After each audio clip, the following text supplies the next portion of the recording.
Shalom pendengar yang dikasihi Tuhan dimanapun Anda berada. Sesaat lagi Anda akan menikmati siaran tunda ibadah World Revival Center, ibadah kebangunan rohani yang diadakan setiap hari Kamis jam 18.30 bertempat di BTC Ruang Balarea. Dalam ibadah ini kesembuhan selalu terjadi, dalam ibadah ini pengurapan selalu dicurahkan. Api Roh Kudus dicurahkan sehingga banyak orang mengalami pemulihan, mengalami kelepasan dan mengalami kesembuhan serta menerima berkat Allah yang luar biasa. Kami mengundang Anda untuk hadir dalam ibadah World Revival Center setiap hari Kamis pukul 18.30 bertempat di BTC Fashion Mall, lantai P1 Ruang Balarea. Selamat menikmati siaran tunda ini. Tuhan Yesus memberkati. Haleluya. Dan semua yang siap diberkati dengan firman Tuhan dalam nama Yesus, angkat tangan saudara dan sama-sama kita berkata amin. Boleh lebih mantap lagi katakan amin? Amin. Tepuk tangan paling meriah buat Tuhan, amin. Shalom semua. Gimana kabarnya? Sehat, kuat, makmur, panjang umur, awet muda, diberkati Tuhan, amin. Tos jarak jauh, katakan God bless you, Tuhan berkati, amin. Silahkan duduk saudara. Baik, langsung masuk bahan.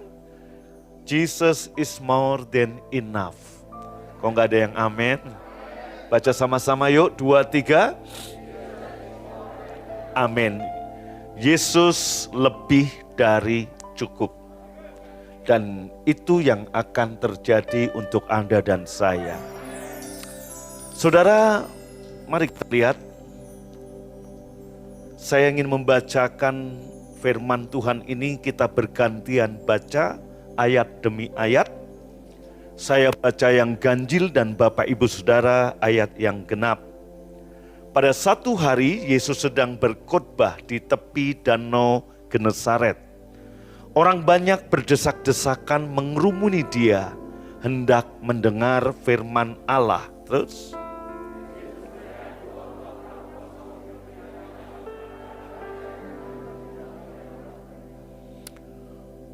Yesus naik ke dalam salah satu perahu dan minta agar Simon, pemilik perahu itu, mendorong perahu agak ke tengah supaya Yesus dapat mengajar orang banyak sambil duduk di perahu.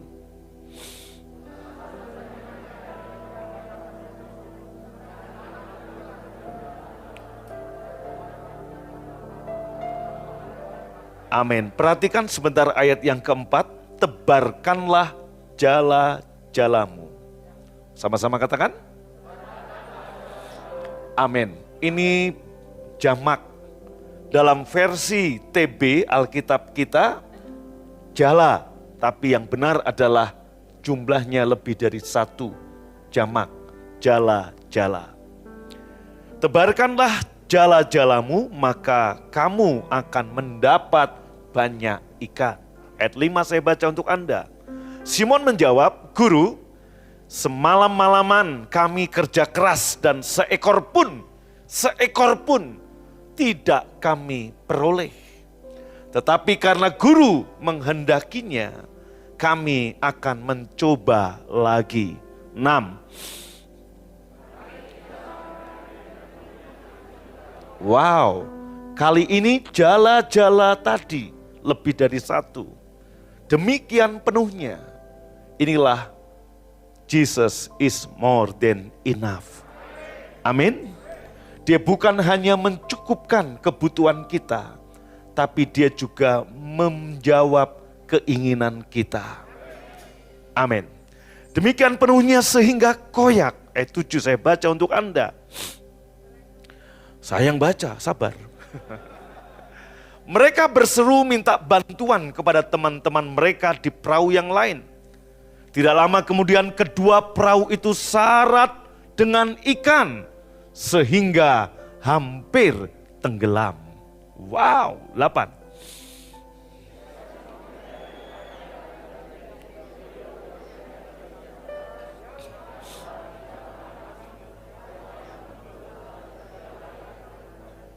Iya, saya orang yang penuh dosa dan tidak layak Tuhan dekati, ya. Ayat 9 saya baca. Karena ia sangat heran akan banyaknya ikan yang telah mereka tangkap. Demikian pula orang-orang yang bersama-sama dengan Simon. Ayat 10 kita baca sama-sama. Demikian juga Yakobus dan Yohanes, anak-anak Zebedeus yang menjadi teman Simon. Kata Yesus kepada Simon, jangan takut, mulai dari sekarang engkau akan menjala manusia. Tepuk tangan dulu buat Tuhan, amin. Baik, saudaraku yang dikasihi Tuhan, saya mau memberi 2 nama kepada saudara. Satu nama dalam perjanjian baru yaitu Simon yang akhirnya jadi Petrus. Dan satu nama dalam kitab perjanjian lama yang bernama Yakub yang akhirnya menjadi Israel. 2 nama ini untuk mendapatkan sesuatu dalam hidupnya selalu dengan pergumulan. 2 nama ini untuk mendapatkan apa yang diinginkan harus dengan pergulatan, saudaraku. Yakub untuk mendapatkan istri, dia harus mengalami pergumulan yang luar biasa. Untuk mendapatkan Rahel, dia harus lewati mertua Pak Silaban yang begitu hitung-hitungan dalam hidupnya. Bahkan untuk dapat Rahel, dia harus menikah dulu dengan Lea. Untuk mendapatkan, saudaraku, ternak kambing, domba, lembu, sapi, dia harus bekerja keras sepanjang pagi sampai sore. Dan itu pun sering dicurangi oleh mertuanya sendiri. Simon juga sama. Dia untuk mendapatkan apa yang diinginkan, dia harus mengalami dengan pergulatan dan pergumulan hidup yang berat. Bapak Ibu yang dikasihi Tuhan, Anda lihat bahwa dalam kisah atau perikop yang kita baru sama-sama baca malam ini, kita melihat bagaimana perjuangan Simon untuk menghidupi keluarganya dengan bekerja keras sebagai seorang nelayan. Saudaraku, bahkan Anda lihat saudara, dia sepanjang malam bekerja keras. Dan Alkitab mencatat tidak seekor pun dia mendapatkannya. Ibu bapak saudara yang dikasihi Tuhan, Anda tahu seperti khotbah saya beberapa waktu lalu, Karah. Maka orang dunia berpikir, orang dunia bilang, untuk menjadi juara, untuk menjadi pemenang, kamu harus yang paling cepat, kamu harus yang paling kuat, kamu harus yang paling pintar, kamu yang harus paling bijaksana, kamu yang harus paling pandai. Tetapi firman Tuhan berkata, bukan semua itu, tapi tergantung waktu dan tempat yang tepat di mana Tuhan menaruh kita di situ. Ketemu dengan orang-orang tepat, dan Yesus buat surgawi kita menjamah hati raja-raja, menjamah hati orang yang tepat untuk menjatuhkan kemurahan dan kasih karunia kepada kita. Nah, hal yang sama Bapak Ibu, kalau kita melihat ayat ini, boleh perhatikan saya lebih baik. Saudaraku, kalau kita perhatikan ayat ini, kurang apa untuk Simon bisa berhasil? Dari sini kita lihat dia bekerja keras untuk mendapatkan apa yang diinginkan. Semalam-malaman bahkan dia bekerja sangat keras. Maka saya katakan saudaraku, kalau kerja keras kunci sukses, Simon akan sukses. Ternyata tidak. Kalau bicara pengalaman adalah kunci sukses, Simon berpengalaman sebagai seorang nelayan. Kalau tempat dan waktu menurut ukuran manusia adalah tepat, kunci sukses, maka Simon bekerja di waktu yang tepat, yaitu cari ikan malam-malam. Kenapa ikan malam-malam dicari bukan siang? Karena malam ikan tidur, saudaraku. Kata orang, padahal ikan gak pernah tidur, saudara. Nah, kemudian saudaraku, kalau bicara pengalaman, dia seorang nelayan.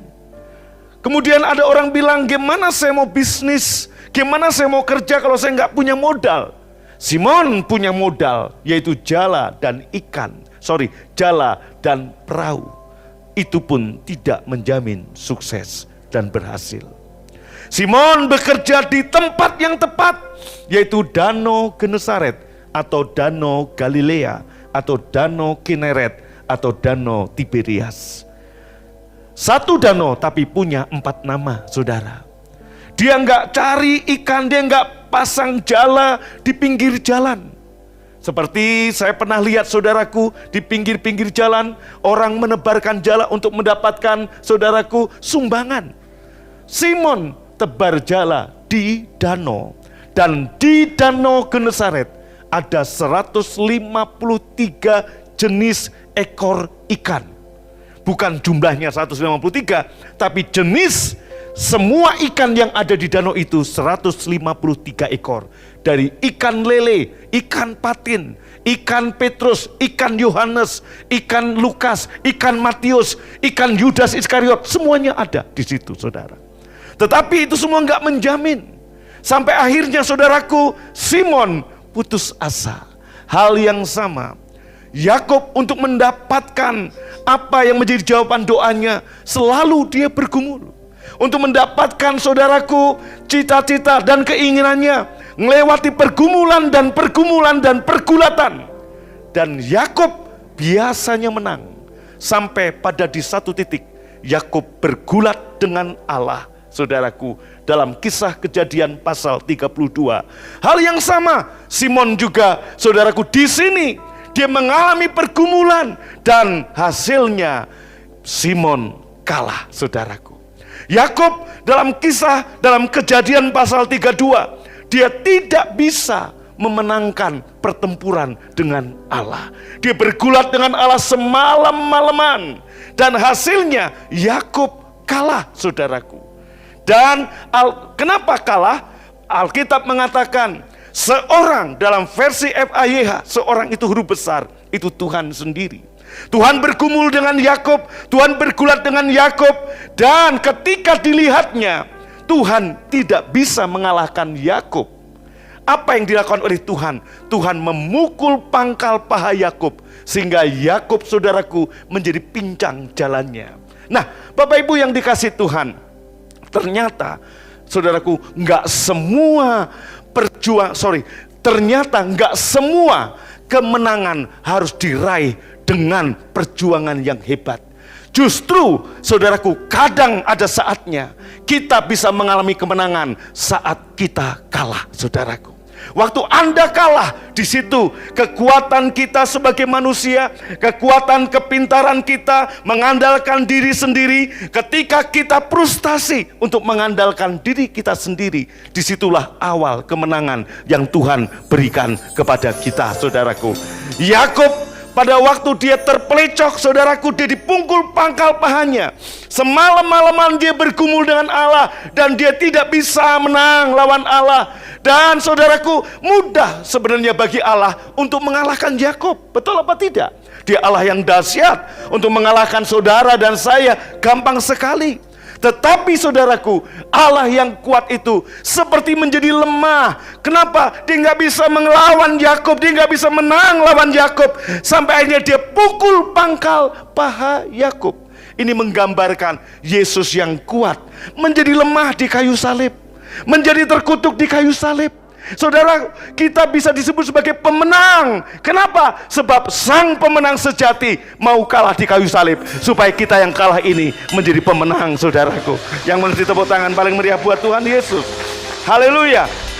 Nah, ibu bapak saudaraku yang dikasih Tuhan, kita lihat kisah tadi, Bapak Ibu. Kenapa? Sebab ternyata dari sini, saudaraku, Anda lihat, baik Yakub maupun Simon sama-sama punya keinginan, dan Allah juga punya keinginan. Bukankah saudara dan saya seringkali kita bertempur antara keinginan kita pribadi dan keinginan Allah untuk diri kita, saudaraku? Dan siapa yang menang? Kadangkala, saudaraku, Allah nggak bisa, saudaraku, untuk mengalahkan saudara. Padahal Allah bisa memaksa saudara, tapi Tuhan beri Anda, saudaraku, free will, kehendak bebas. Tapi sebenarnya Allah bisa memenangkan pertempuran melawan saudara. Seringkali Bapak Ibu, Simon pun sama, Yakub juga sama. Dia pengen saudaraku mendapatkan semuanya. Dia punya keinginan, dia punya kehendak bebas. Tapi saudaraku, setelah lewati Mahanaim, Tuhan ketemu Yakub semalam-malaman. Di situ bergulat dengan Yakub. Alkitab mencatat, saudaraku, Allah seorang itu tidak bisa mengalahkan Yakub. Dan Yakub pun juga nggak bisa mengalahkan Allah. Saudaraku, artinya apa? Selama ini Yakub memenangkan pertempuran. Melawan Laban dia menang, melawan Esau dia menang. Dia bisa mendapatkan berkat. Kemudian apalagi saudaraku, mendapatkan Rahel dia bisa menang, mendapatkan Lea dia bisa menang, mendapatkan ternak kambing, domba, lembu, sapi dia bisa menang dengan pergumulannya. Tapi tiba di satu titik dia tidak bisa menang. Tapi justru saudaraku, kemenangan yang sejati untuk Yakub dialami saat dia kalah, saat bergumul dengan Tuhan. Disitulah saudaraku, maka pada waktu Allah ketemu dengan Yakub, saudaraku, kemudian karena Allah, saudaraku, nggak bisa memenangkan, dia pukul paha Yakub. Dan kemudian disitulah Tuhan tanya. Kemudian saudaraku, Allah berkata, dia mau pergi. Yakub berkata, aku gak akan melepaskan engkau sebelum engkau memberkati aku. Bapak Ibu yang dikasihi Tuhan, kemudian Tuhan memberkati Yakub. Dan ditanya, siapa namamu? Yakub. Dan Tuhan berkata, dalam pergumulan itu, namamu bukan lagi Yakub, tapi Israel. Karena engkau sudah menang lewat pergumulan dengan Allah dan manusia. Bapak Ibu yang dikasihi Tuhan, sesungguhnya inilah berkat sejati yang Yakub terima.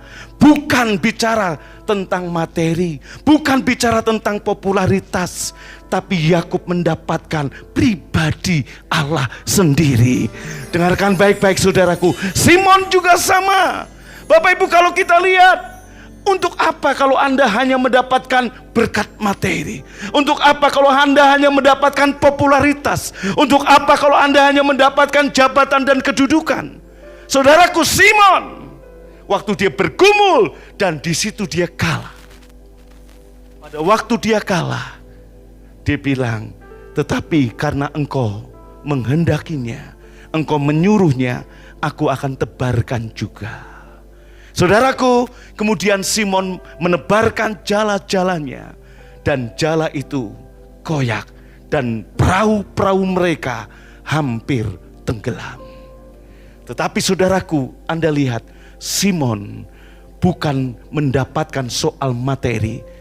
Kemudian Yesus bertanya, Yesus berkata dalam ayat yang ke-10, Lukas yang ke-5, engkau bukan lagi penjala manusia, penjala ikan, tapi mulai dari sekarang engkau akan menjala manusia. Saudaraku, Simon bukan hanya dapat berkat materi, tapi pribadi Yesus sendiri. Bapak Ibu yang dikasihi Tuhan, kenapa Tuhan enggak langsung mengalahkan Yakub dalam pergumulannya, dalam pergulatannya semalam-malaman? Karena gampang bagi Tuhan untuk mengalahkan Yakub.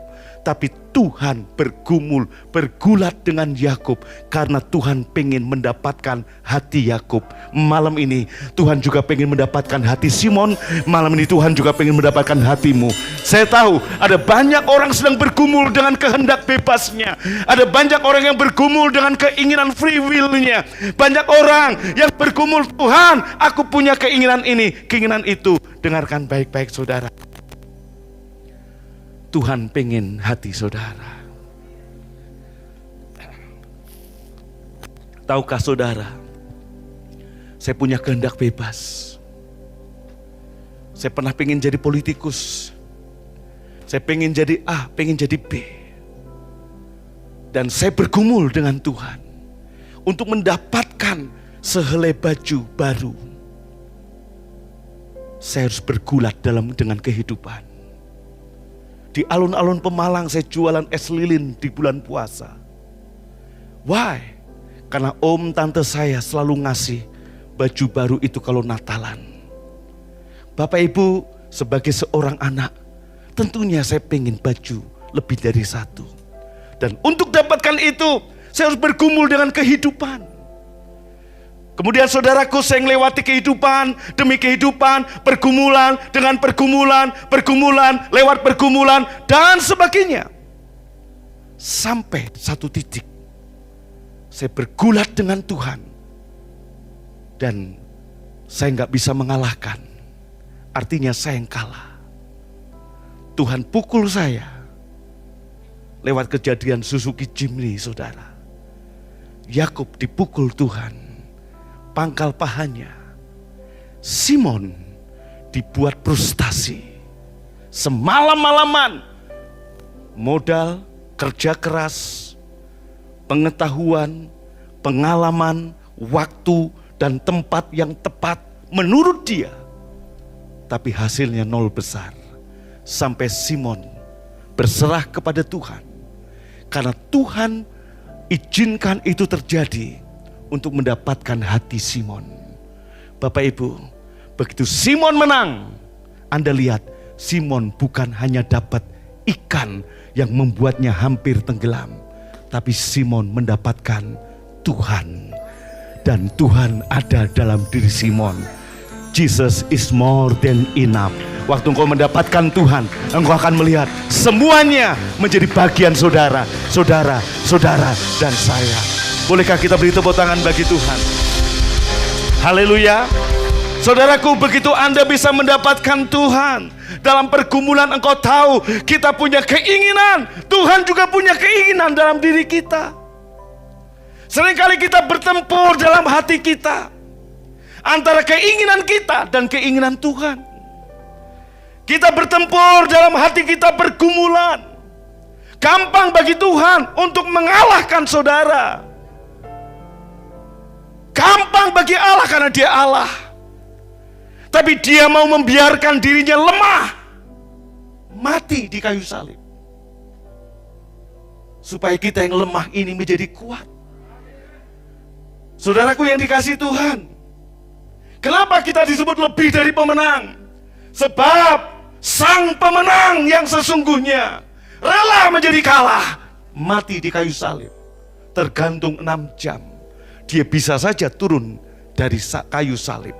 Seperti yang dibilang oleh penjahat di sebelah kirinya. Kalau engkau anak raja, kalau betul engkau anak Tuhan, kalau betul engkau adalah Allah, turunlah dari kayu salib dan kami akan percaya kepadamu.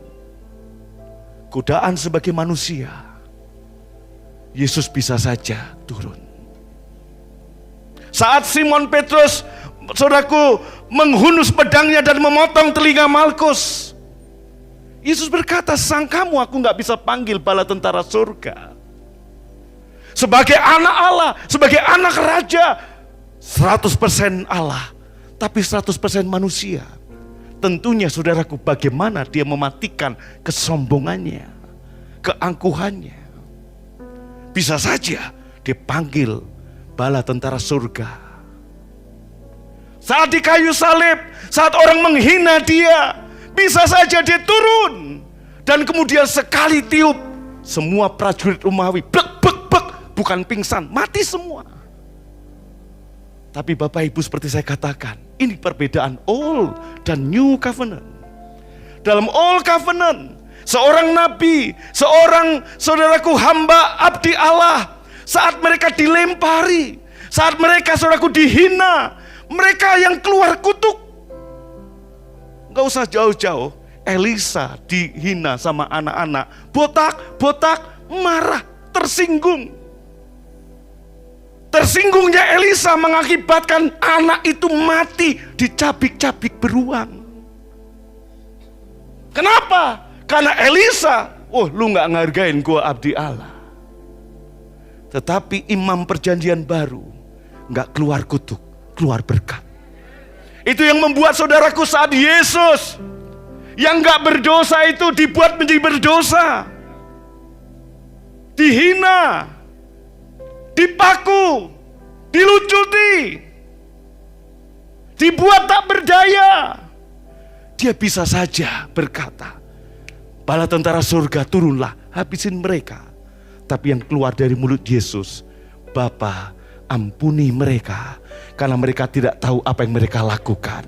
Itu yang membuat penjahat yang di sebelah Yesus berkata, ingatlah akan aku jika engkau datang sebagai Raja. Karena dia lihat, itu perjanjian baru belum dimulai, saudara. Masih dalam hukum Taurat. Penjahat ini selalu melihat rabi-rabi atau nabi-nabi Yahudi selalu kutuk dan berkat. Saat dihina, kutuk yang keluar. Saat dihormati, berkat yang keluar. Tapi waktu Yesus dikutuki, diludahi, dicambuk, bahkan dibunuh, tidak sepatah kata pun keluar kutuk, tapi keluar berkat. Ampuni mereka, karena mereka tidak tahu apa yang mereka lakukan. Itulah kasih yang membuat penjahat ini tidak sepatutnya orang berdosa ngomong, ingatlah akan aku jika engkau datang sebagai Raja. Dia hanya saudaraku, seharusnya orang berdosa ngomongnya apa? Ampuni aku Tuhan. Karena dia melihat kasih yang terbesar. Malam ini, Jesus is more than enough. Bapak ibu saudara yang dikasihi Tuhan, dengarkan baik-baik. Ada kehendak bebas dalam diri saudara. Saya sepanjang hidup saya, seperti tadi saya katakan, untuk mendapatkan sesuatu, saya berjuang, saya bergumul. Untuk saya butuh mobil, saya bergulat. Untuk saya butuh rumah, saya bergulat. Sampai di satu titik, saudara, maka saya nasihati Pak Riko, gembala-gembala satelit. Saya bilang begini, kamu khotbah sana, khotbah sini, diundang sana, diundang sini, apa yang kamu cari? What do you want? Saya pernah ada di titik itu. Saudaraku, saya pernah ada di titik itu. Untuk apa? Untuk kamu dapat mobil? Untuk kamu bisa beli rumah? Saat kamu menundukkan kehendak bebasmu kepada kehendak Tuhan, Tuhan pengen hatimu, kamu akan dapat pribadi Yesus. Dan kalau kamu dapat pribadi Yesus, Matius 6 ayat 33, semuanya ditambah-tambahkan kepadamu. Tepuk tangan paling meriah buat Tuhan. Amin. Haleluya. Haleluya. Bapak ibu saudaraku, bukan gak penting pengalaman, bukan gak penting kepintaran, bukan gak penting, tapi satu hal saya mau katakan buat saudara. Kadangkala untuk kita menang, kita harus kalah. Kadangkala untuk kita menang, kita harus kalah. Yesus menang. Dia bisa menebus dosa manusia. Dia bisa mengampuni dosa manusia. Dia bisa membawa kita untuk menerima keselamatan. Yesus melewatinya lewat kekalahan. Sepertinya kematian mengalahkan dia. Sepertinya maut membunuh dia. Dan iblis dan seluruh tentara Rom, bahkan orang-orang Farisi, orang Yahudi, berkata, mana Raja Yahudi? Dia sudah kalah. Tetapi kekalahan inilah yang membuat Yesus menjadi pemenang sejati.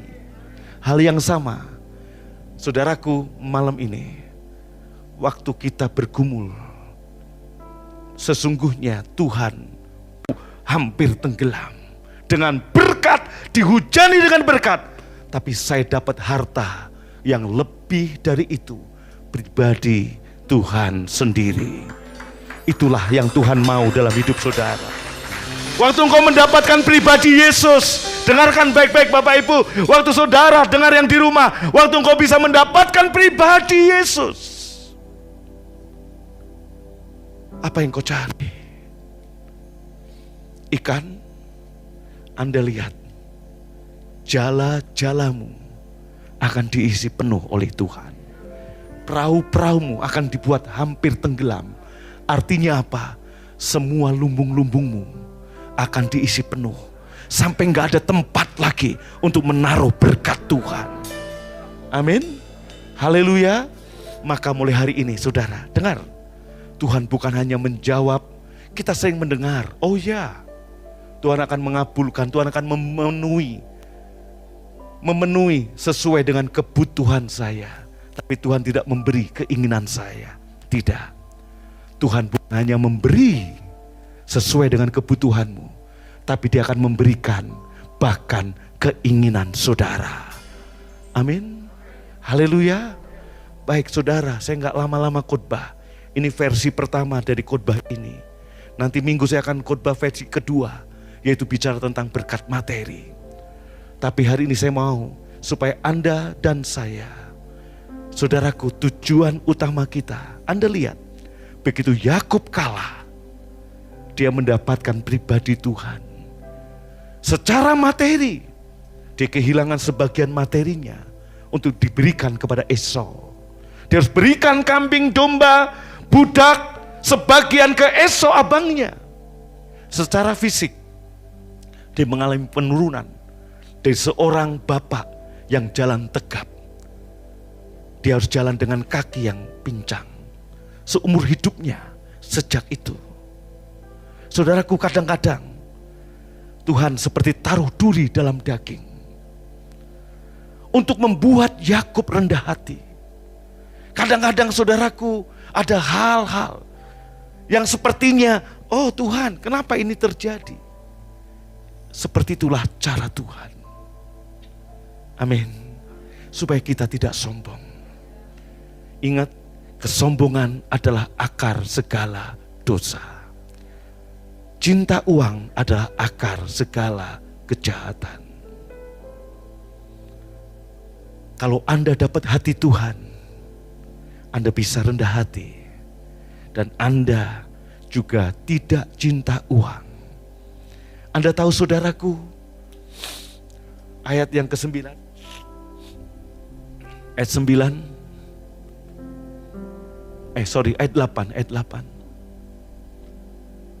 Ya Tuhan, tinggalkanlah kami. Aku orang yang penuh dosa dan tidak layak Tuhan dekati. Kesadaran sebagai orang yang berdosa dan butuh kasih karunia, itu yang Tuhan perlu dari Bapak, Ibu, Saudara, dan saya. Anda lihat sebelum kejadian ini Simon masih sombong dengan kekuatannya.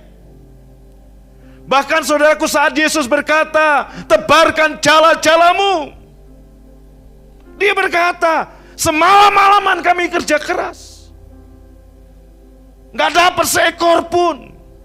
Tapi karena engkau menyuruhnya, aku mau lakukan juga. Masih ada nada protes. Kenapa tidak seperti polisi dan tentara? Siap, udah kerjakan. Walaupun mungkin hatinya gak siap, siap dulu.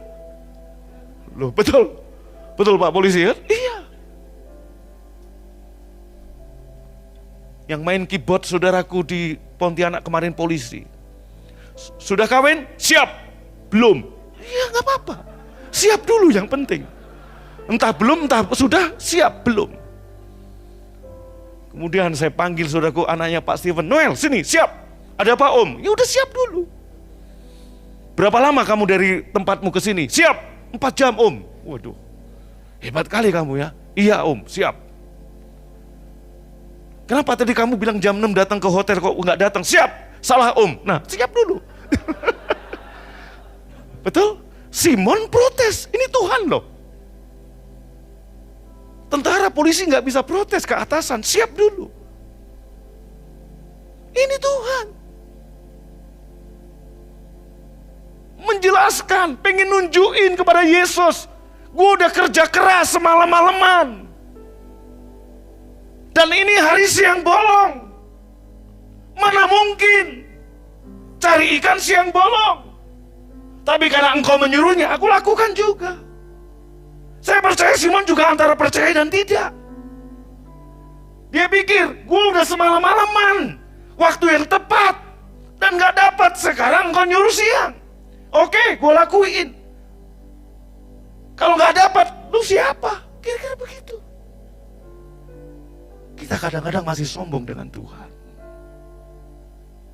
Bapak Ibu, Tujuan Tuhan memberkati Simon dengan ikan bukan untuk Simon sekedar kaya. Tuhan pengen dapat hati Simon.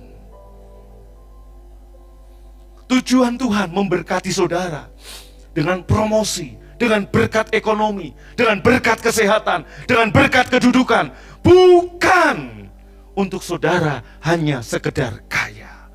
Tapi Tuhan mau menunjukkan, akulah Allah yang berdaulat. Aku mau dapatkan hatimu.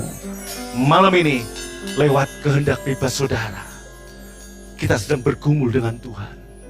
Ada beberapa anak muda yang sedang bergulat dengan Tuhan, antara pilih kehendak sendiri atau pilih kehendak Tuhan.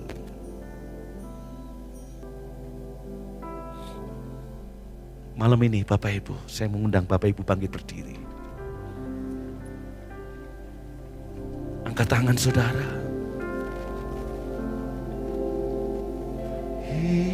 Hidupku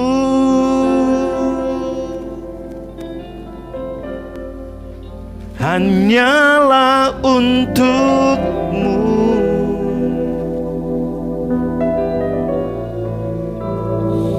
Segenap hatiku kagum akan kebaikan-Mu.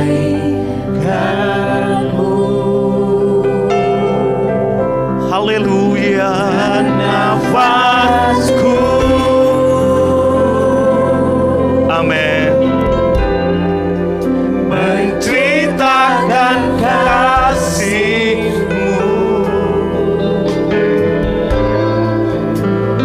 Ajarku berdiam dekat di hati-Mu.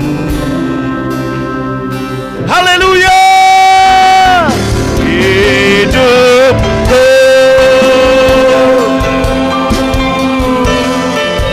hanyalah untuk-Mu.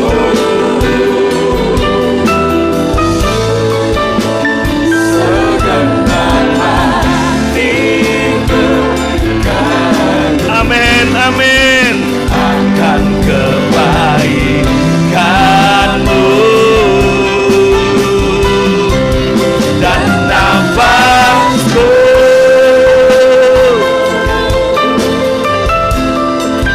menceritakan kasih-Mu. Ajarku berdiam dekat di hati-Mu. Sekali lagi, hidupku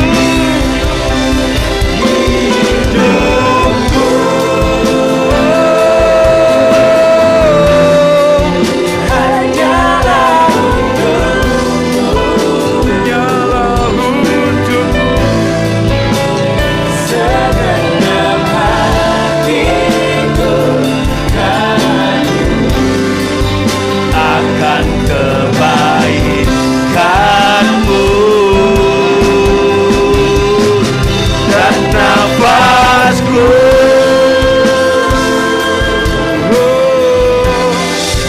menceritakan kasih-Mu. Ajarku berdiam dekat di hati-Mu. Ajarku berdiam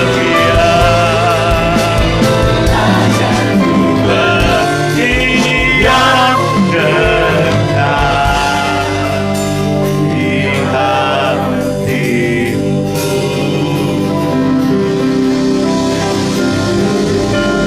Haleluya. Haleluya. Buka kedua tangan saudara, saya berdoa buat saudara dalam nama Yesus.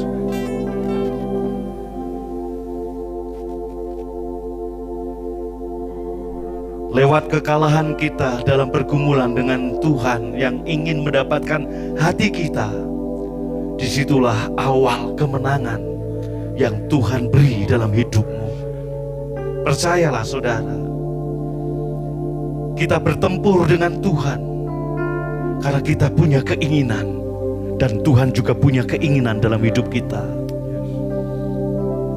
Yakub menjadi Israel saat dia kalah kepada kehendak Tuhan. Simon menjadi Petrus saat dia kalah pada kehendak Tuhan. Saulus menjadi Paulus ketika dia kalah dalam pergumulan dengan Tuhan. Abraham menjadi Abraham ketika dia kalah dalam pergumulan dengan Tuhan. Dan Anda lihat, more than enough. Apapun yang Abraham inginkan, Petrus inginkan, Yakub inginkan, semua Tuhan beri ketika dia kalah dalam bergumul dengan Tuhan. Hal yang sama juga untuk saudara. Tuhan mau mendapatkan hatimu. Tuhan mau dapatkan hatimu. Engkau yang sedang ada di persimpangan, Tuhan pengen dapat hati saudara. Saya berdoa untuk Bapak Ibu Saudara yang sedang ada dalam karir TNI, Polri, ASN, perusahaan swasta, BUMN. Saya berdoa dalam nama Yesus. Minta posisi di mana engkau bisa mempengaruhi, bisa menjadi berkat bagi banyak orang. Anda anak-anak muda yang sedang bekerja atau minta pekerjaan, jangan sekedar pekerjaan. Minta posisi di mana engkau bisa mempengaruhi, menjadi berkat bagi banyak orang. Pengusaha-pengusaha, engkau yang sedang merintis usaha-usaha, dengar baik-baik. Jangan sekedar hanya minta pekerjaan, minta bisnis. Tuhan mau mengangkat engkau terus, supaya engkau menjadi berkat bagi banyak orang, mempengaruhi banyak orang. Sebab Tuhan mau engkau bukan sekedar penjala ikan, tapi penjala jiwa-jiwa. Di setiap posisimu, di setiap profesimu, di setiap pekerjaanmu, Tuhan mau engkau menjadi penjala manusia. Terima kasih Tuhan. Aku berdoa, setiap roh yang menghalangi engkau terus naik dan tidak turun, jadi kepala dan bukan ekor, yang menghalangi itu terjadi dalam dirimu, aku patahkan, aku hancurkan dalam nama Yesus. Dan Tuhan berjalan di depanmu, mematahkan palang-palang besi, memecahkan pintu-pintu tembaga, meratakan gunung-gunung, menutup lembah-lembah, dan Dia berlihat dan Dia menyatakan masa depanmu sungguh penuh kemuliaan. Haleluya. Terima kasih Tuhan. Haleluya. Haleluya. Mari Bapak Ibu siapkan perjamuan Tuhan saudara. Malam saat Tuhan Yesus sudah diserahkan, Ia mengambil roti. Inilah awal kemenangan Yesus. Saat di Taman Getsemani, Dia berkata, jadilah kehendakmu. Tahukah Anda apa yang membuat Yesus takut di Taman Getsemani? Yaitu antara kehendak bebas dalam dirinya dan kehendak Bapa untuk dirinya.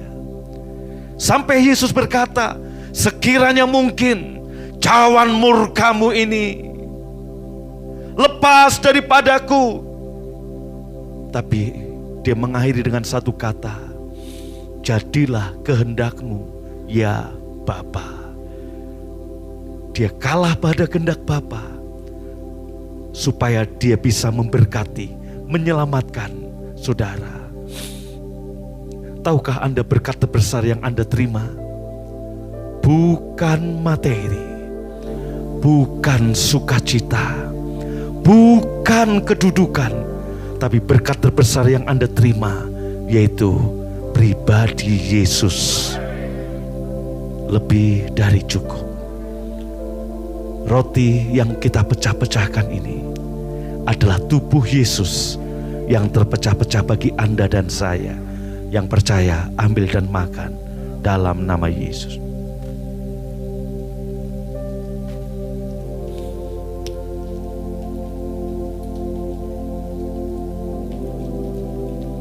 Mari angkat cawan dengan tangan kanan kita.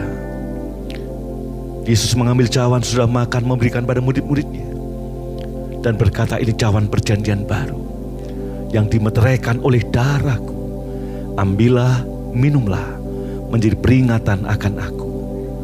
Engkau yang percaya ini darah Tuhan Yesus, ambil dan minum dalam nama Yesus.